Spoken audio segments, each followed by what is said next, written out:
والتين والزيتون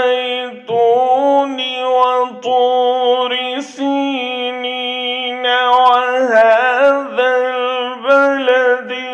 الأمين لقد خلقنا الإنسان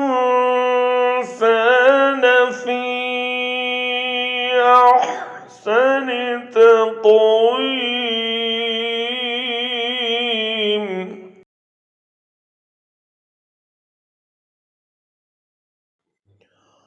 ثم رددناه أسفل سافلين إلا الذين آمنوا وعملوا الصالحات فلهم أجر غير ممنون فما يكذبك بعد بالدين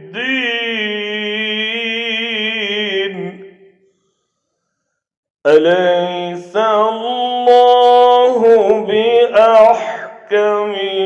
الحاكمين